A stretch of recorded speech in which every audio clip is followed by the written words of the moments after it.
BBC दुनिया में आज देखिए श्रीलंका में बच्चों पर कुपोषण की मार। श्रीलंका में बढ़ती महंगाई और घटती कमाई आबादी के एक बड़े हिस्से के लिए 2 वक्त की रोटी बड़ी चुनौती। बच्चों पर सबसे बुरा असर, दिखाएंगे खास रिपोर्ट।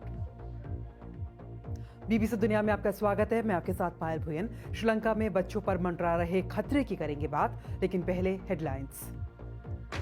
कॉलेजियम मीटिंग के ब्यौरे आरटीआई कानून के तहत देने की मांग करने वाली याचिका सुप्रीम कोर्ट ने की खारिज। कहा, कॉलेजियम की बैठक में जब तक किसी अंतिम फैसले के साथ प्रस्ताव नहीं होता पास, तब तक इसकी जानकारी नहीं की जा सकती सार्वजनिक।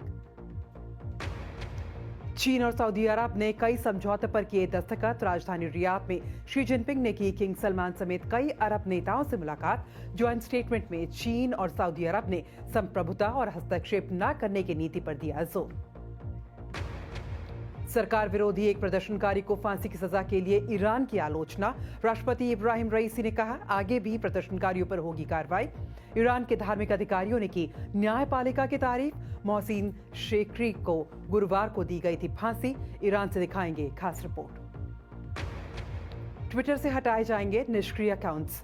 इलॉन मस्क ने किया ऐलान। कहा, इससे ट्विटर पर नेम स्पेस होगा खाली। एक अनुमान के मुताबिक ट्विटर पर हैं 1.5 अरब इनएक्टिव अकाउंट्स। इनमें से कुछ अहम खबरों की चर्चा आज बीबीसी दुनिया में।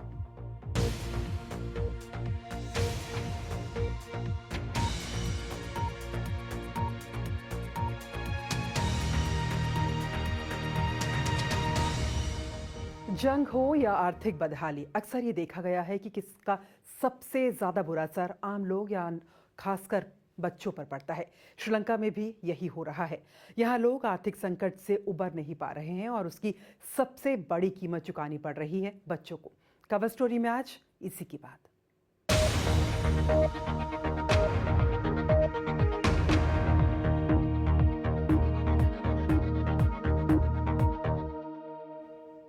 श्रीलंका उस संकट से उबरने की कोशिश कर रहा है जिसने उसकी अर्थव्यवस्था को बुरी तरीके से प्रभावित किया है। लेकिन श्रीलंका में कई लोग आर्थिक उथल-पुथल का असर अभी तक महसूस कर रहे हैं। संयुक्त राष्ट्र की एजेंसियों का कहना है कि कम आमदनी और बढ़ती महंगाई की वजह से इस देश की 1/4 से ज्यादा की आबादी के लिए 2 वक्त की रोटी अभी भी जुटाना मुश्किल हो गया है। बच्चों पर इसका सबसे बुरा असर पड़ रहा है। एक अनुमान के मुताबिक 56,000 बच्चे कुपोषण से गंभीर रूप से पीड़ित हैं। देखिए बीबीसी संवाददाता अर्चना शुक्ला की रिपोर्ट। 1 महीने की थनीशा का वजन बढ़ ही नहीं रहा है। उसमें थायरॉक्सिन की कमी है, जो शारीरिक विकास के लिए एक अहम हार्मोन है। बच्चे की मां हर्षिनी कहती हैं कि ऐसा इसलिए है क्योंकि गर्भावस्था के दौरान उन्हें पौष्टिक आहार नहीं मिला। हर्षिनी की सबसे बड़ी बेटी 3 साल की नितीशा का वजन भी गिर रहा है। वो अक्सर कहती है कि उसके पैरों में दर्द है और उसे कमजोरी महसूस हो रही है। डॉक्टर को वजह साफ पता है, बच्ची कुपोषित है। हमें पौष्टिक खाना कहाँ से मिलेगा? पिछले साल मेरे पति की नौकरी चली गई। पैसा है नहीं और महंगाई इतनी है कि हम कुछ खरीद ही नहीं पाते। हम एक ही तरह का खाना खाते हैं जिसमें आलू या दाल के साथ चावल होता है। ये खूबसूरत चाय बगान पारंपरिक तौर पर आर्थिक रूप से कमजोर समुदायों का घर रहा है और 1 साल से भी ज्यादा वक्त से चल रहे आर्थिक संकट ने हालात और बदतर कर दिए हैं। यहाँ अब कुपोषण का असर भी दिखने लगा है। नितीशा जैसे कई बच्चे ज्यादा बीमार पड़ने लगे हैं। इलाके के डॉक्टर कहते हैं कि बच्चों में अब ऐसी बीमारियां देखी जा रही हैं जो सीधे तौर पर कुपोषण से जुड़ी हैं। आर्थिक संकट के कारण श्रीलंका में बहुत से परिवार ऐसे हैं जिन्हें भर पेट खाना भी नसीब नहीं हो रहा है। जो किसी तरह से खाना ला भी पा रहे हैं, उन्हें पूरी प्रकार का पोषण नहीं मिल पा रहा है। इसका मतलब ये है कि कुपोषण के शिकार सिर्फ बच्चे नहीं हैं, दूसरे और तबके के लोग भी हैं जो कुपोषित हैं। देवी 5 महीने की गर्भवती है और गंभीर खून की कमी और कम वजन की समस्या से जूझ रही है। उनके खाने में अधिकतर चावल और सरकारी क्लिनिक से मिले मुफ्त विटामिन सप्लीमेंट्स होते हैं। फल, मांस, मछली, यहाँ तक कि अंडे खा पाना तो बहुत दूर की बात है। मैं चाहती थी कि जब दूसरा बच्चा पेट में हो तब मैं सेहतमंद रहूं, लेकिन ये तो और बुरा है। डॉक्टर कहते हैं मैं ठीक से खाऊंगी नहीं तो मेरे बच्चे के विकास पर असर होगा। सरकारी योजना के तहत गर्भवती महिलाओं को मिलने वाले इकलौते पौष्टिक आहार के पैकेट भी पिछले साल से फंड की कमी के चलते रुक गए थे और कई महिलाएं अब भी उनका इंतजार कर रही हैं। जैसे कि 4 महीने की गर्भवती कंचन, जिनके पेट में जुड़वा बच्चे हैं और वो मधुमेह से पीड़ित हैं। मैंने पौष्टिक आहार के पैकेट के लिए आवेदन किया, लेकिन अब तक मुझे मिला नहीं है। जुड़वा बच्चे होने की वजह से मुझे भूख ज़्यादा लगती है, इसलिए मैं उबले चावल खाकर चाय पी लेती हूँ। डॉक्टर ने फल और अंडे खाने की सलाह दी है, पर वो महंगे हैं। हम या तो टेस्ट या दवाइयों का खर्च उठा सकते हैं या फिर सिर्फ ये खाने का सामान खरीद सकते हैं। लेकिन जरूरतमंदों को बांटा जा रहा ये खाना कुछ लोगों की मदद कर रहा है। दक्षिण श्रीलंका के मथुगामा के इस स्कूल में जब टीचर्स ने देखा कि बच्चे भूखे क्लास में आ रहे हैं तो उन्हें खाना देना शुरू किया गया। कई बच्चे स्कूल में बेहोश हो जाते थे, वो कमज़ोर होते जा रहे थे। इसीलिए हमने कुछ माँ बाप और शिक्षकों की मदद से मिड डे मील प्रोग्राम शुरू किए। हम इसे जारी रखने के लिए डोनेशन पर निर्भर हैं।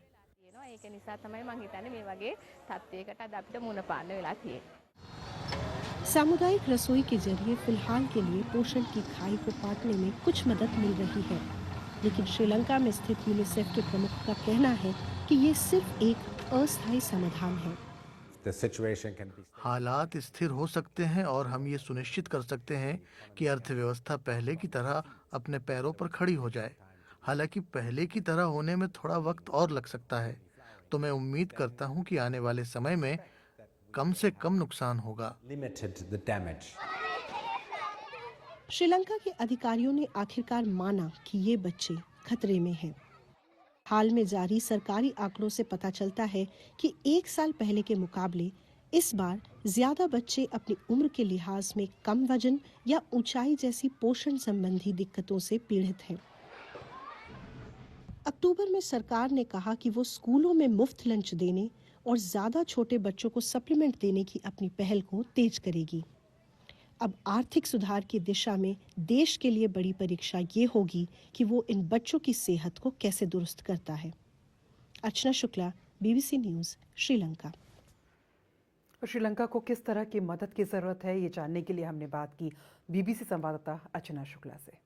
बहुत से बच्चे स्कूल भी नहीं जा पा रहे हैं क्योंकि बस के दाम बढ़ गए हैं, तेल के दाम बढ़ गए हैं और कुछ खबरें ऐसी भी मिल रही हैं कि माँ बाप ये डिसाइड कर रहे हैं कि कौन सा बच्चा आज स्कूल जाएगा, क्योंकि वो हर बच्चे की बस फीस और उनके आने जाने खाने का भाड़ा नहीं भर सकते हैं। अगर ऊपरी तौर पर देखें तो आपको लगेगा कि शायद कुछ हद तक हालात शायद सुधर रहे हैं, क्योंकि अब तेल की लंबी जो लाइनें होती थी वो नहीं है, सामान भी बाजार में मिल रहा है, खाने पीने की चीजें भी मिल रही हैं। पर जिस तरह से वहां पर महंगाई बढ़ी है उसकी वजह से खासकर जो लोअर तबके के लोग हैं उनकी तो जिंदगी पटरी पर आने की बजाय पटरी से और उतर चुकी है। आर्थिक संकट की वजह से बहुत सी कंपनियां बंद हो गई हैं, बहुत से जॉब लॉसेस हुए हैं। इसका मतलब आर्थिक संकट उनके परिवार पर और गहरा गया है, क्योंकि नई नौकरियां नहीं मिल पा रही हैं, कमा नहीं पा रहे हैं। अब अगर मदद की बात की जाए तो सरकार अपनी तरफ से भी नए प्रोग्राम्स लेकर आ रही है, जैसे हम लोगों ने स्टोरी में भी बताया था, और उसके साथ ही यूनाइटेड नेशंस हो गए, यूनिसेफ हो गए, बहुत से वर्ल्ड फूड प्रोग्राम्स हैं जो अलग अलग तरीके से खाने के प्रोग्राम्स कर रहे हैं। पर फोकस यहाँ पर जो है सरकार की वो महंगाई को कम करने पर भी ज्यादा से ज्यादा होनी चाहिए, क्योंकि एक बार जब आर्थिक जो स्थिति है देश की अगर वो थोड़ी सी सुधर जाए तो बहुत सी चीजें अपने आप ठीक होने लग जाएंगी। बच्चों की जहां तक बात आती है, जिस परिवेश में अभी बच्चे रह रहे हैं उसे पूरी तरह से बदलने की जरूरत है।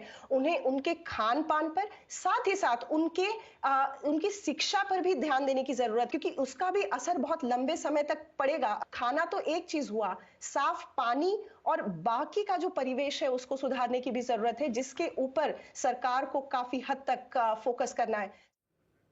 और ब्रेक के बाद क्या बढ़ रही है चीन और सऊदी की नजदीकियां? तुरंत लौटते हैं।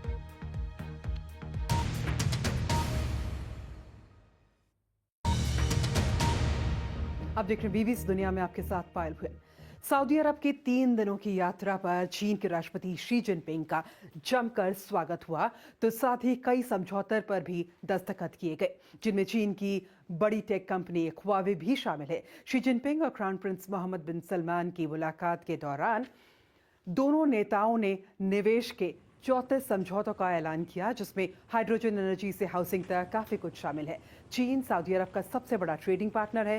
पिछले साल दोनों देशों के बीच 87 अरब डॉलर से ज्यादा का व्यापार भी हुआ। शी जिनपिंग ने आज राजधानी रियाद में गल्फ और अन्य अरब नेताओं से भी मुलाकात की। इस घटनाक्रम से अमेरिका की चिंता बढ़ गई है। वो इस इलाके में चीन के बढ़ते दबदबे को लेकर फिक्रमंद है और ये समझना चाहता है कि मिडिल ईस्ट में चीन आखिर करना क्या चाहता है। अमेरिका का कहना है कि चीन के बढ़ते असर की वजह से इलाके में स्थिरता के लिए खतरा बढ़ सकता है। माइलस्टोन समिट को सऊदी अरब के क्राउन प्रिंस की ताकत के प्रदर्शन की तरह भी देखा जा रहा है। चीन के विदेश मंत्रालय ने इस मुलाकात को दोनों देशों के बीच मील का पत्थर कहा है। इस समझौते के बारे में middle east and north Africa Eurasia group के प्रमुख अयम कामेल का ये कहना है। मुझे लगता है कि हम अर्थव्यवस्था और निवेश के मामले में अभी भी काफी मायने रखते हैं। सऊदी अरब ने ये माना है कि आर्थिक संबंधों में वजन है, जिसका पलड़ा अब पूर्व की ओर झुक रहा है और उन्हें राजनीतिक स्तर पर कुछ करना ही चाहिए। सऊदी नेतृत्व चीन के राष्ट्रपति शी जिनपिंग के साथ अगले 10 वर्ष के लिए आगे बढ़ने का रास्ता बनाने की कोशिश कर रहा है, तो जाहिर सी बात है कि अमेरिका के साथ थोड़ा तनाव तो बढ़ेगा। चीन और सऊदी अरब के बीच समझौतों पर अमेरिका की पैनी नजर है। सैन्य पक्ष इसमें सबसे अधिक संवेदनशील होगा। चीन के राष्ट्रपति शी जिनपिंग की सऊदी अरब यात्रा दोनों देशों के बीच हुए समझौते के क्या मायने हैं और भारत अमेरिका के लिहाज से इस घटनाक्रम को कैसे समझा जाए, जानने के लिए हमने बात की अंतर्राष्ट्रीय मामलों के जानकार डॉक्टर प्रशांत कुमार सिंह से। इस साल उन्होंने 3 विदेश यात्राएं अभी तक की हैं। पहले वो कजाकिस्तान गए थे, फिर बाली गए और अब सऊदी अरेबिया गए हैं। तो माना यह जा रहा है कि उन्होंने अब अपना ग्लोबल जो चाइना का जो ग्लोबल चार्म ऑफेंसिव है उन्होंने लॉन्च कर दिया। अभी हाल की जो 2 यात्राएं हैं 20वीं पार्टी कांग्रेस के बाद की ये यात्राएं हैं। तो इस पूरे माहौल में अगर हम देखें तो शी जिनपिंग साहब एक पूरे बड़े कॉन्फिडेंट तरीके से वर्ल्ड को दोबारा से इंगेज करने के लिए, री इंगेज करने के लिए निकले हैं। पूरा एक कूटनीति जिसे वो डिप्लोमेटिक वर्क बोलते हैं, और जिस प्रकार से इस यात्रा को उन्होंने हाईलाइट किया है चीनी विदेश मंत्रालय ने, वो गौरतलब है। जिस प्रकार के पॉम्पस वर्ड्स उन्होंने इस्तेमाल किए हैं कि ऐसी मतलब जो चीन और अरब देशों के संबंध में ये अब तक की सबसे महत्वपूर्ण और अभूतपूर्व यात्रा रही है, इस प्रकार से उन्होंने हाईलाइट किया है।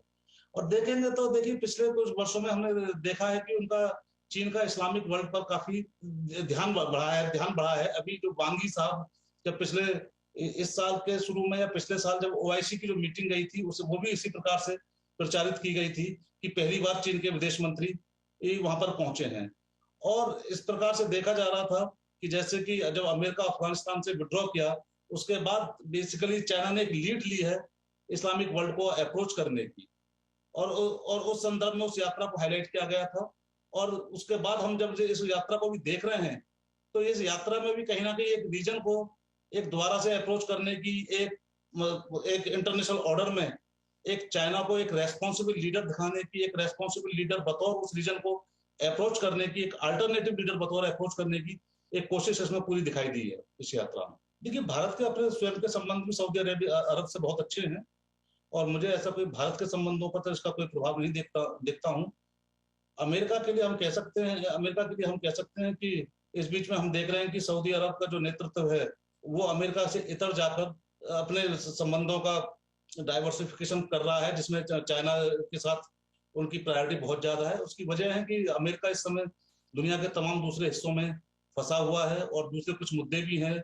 और दूसरा अमेरिका के साथ संबंधों में भी हम देखेंगे तो जो डेप्थ और न्यूआंस सऊदी अरब और अमेरिका के संबंधों में है, उतनी डेप्थ और न्यूआंस लाने में अभी चीन को बहुत वक्त लगेगा। वक्त एक छोटे से ब्रेक के बाद दुनिया भर में ईरान की क्यों हो रही है आलोचना।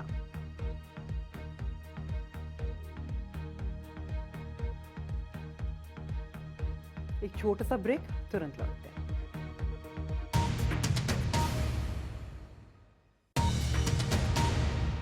आप देख रहे हैं बीबीसी दुनिया में, आपके साथ पायल भुयन।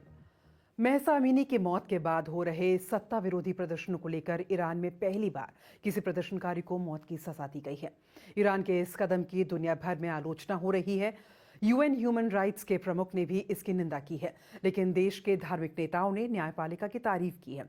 देश में अब तक कुल 7 लोगों को इन प्रदर्शनों के मामले में मौत की सजा सुनाई गई है और आज ईरान के राष्ट्रपति ने कहा है कि आगे भी खासकर सरकार जो है वो प्रदर्शनकारियों पर कार्रवाई करती रहेगी। देखिए बीबीसी संवाददाता टॉम ब्रैड की रिपोर्ट। इनका नाम मोहसिन शेकारी है। गुरुवार सुबह इन्हें फांसी पर चढ़ा दिया गया। ईरान की एक अदालत ने इन्हें अल्लाह के खिलाफ जाने का दोषी माना। शेकारी पर तेहरान में सड़क जाम करने और पैरामिलिट्री के सदस्य को घायल करने का आरोप था। मानवाधिकार संगठनों ने उन्हें मौत की सजा सुनाने वाली न्यायिक व्यवस्था की आलोचना की है। ये ट्रायल बिना वकील के 7 सप्ताह तक चला। सबसे चिंताजनक ये है कि इतने कम समय में किसी को मौत की सजा सुना दी गई। महसा अमीनी की पुलिस हिरासत में मौत के बाद जब से प्रदर्शन शुरू हुए तब से अब तक ईरान में 18,000 लोगों को हिरासत में लिया गया है। मोहसिन शेकारी को फांसी दिए जाने के बाद कई लोगों को डर है कि सरकार की बर्बरता आने वाले दिनों में बढ़ सकती है। ईरान की न्यायिक व्यवस्था में अराजकता की स्थिति है। इसका मतलब ये है कि अगर अंतर्राष्ट्रीय समुदाय और ईरान के लोग कुछ ना कहें तो ये लोग किसी को भी फांसी पर चढ़ा सकते हैं। ईरान के घटनाक्रम पर दुनिया के कुछ देशों ने प्रतिक्रिया दी है। ब्रिटेन के विदेश मंत्री ने ट्वीट करके इसकी निंदा की और कहा कि ईरान में लोगों पर सरकार के जुल्मों की दुनिया अनदेखी नहीं कर सकती। वहीं जर्मनी की विदेश मंत्री ने कहा कि ईरान में मानवता के अपमान की कोई सीमा ही नहीं। बाद में जर्मनी ने ईरान के राजदूत को भी तलब किया। लेकिन ईरान की सरकार को बाहर हो रही आलोचना से